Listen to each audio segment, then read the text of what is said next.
เรื่องอย่างอายบ่เข้าใจเรื่องใดกันน้อยอสู้ที่ฮัก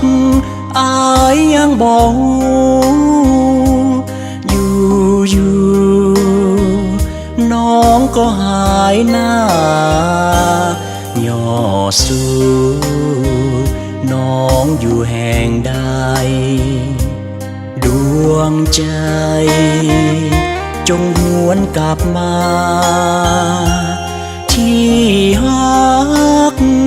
อายยังห่วงหา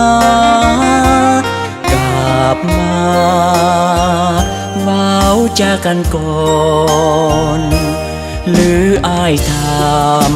ำสิ่งใด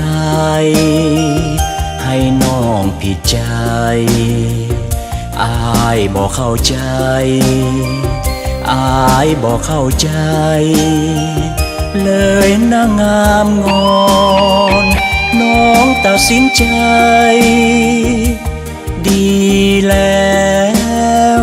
หรือดวงสมรจึงได้ตัดหักจึงได้ตัดทอนตัดทางหักเอาเรื่องอย่างอายบอกเข้าใจเรื่องใดกันน้อจอมควันบอก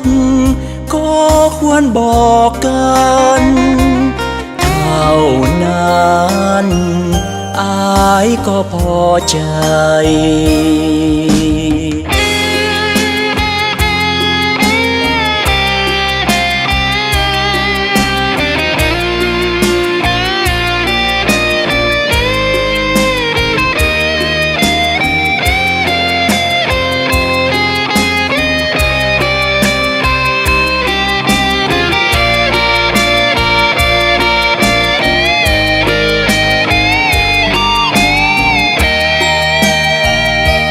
หรืออายทำสิ่งใดให้น้องผิดใจอายบอกเข้าใจอายบอกเข้าใจเลยนางงามงอนน้องตัดสินใจดีแล้วหรือดวงสมรจึงได้ตัดหักจึงได้ตัดทอนตัดทางหักเอาเรื่องอย่างอายบอกเข้าใจเรื่องใดกันน้อจอมควันบอกก็ควรบอกกันเท่า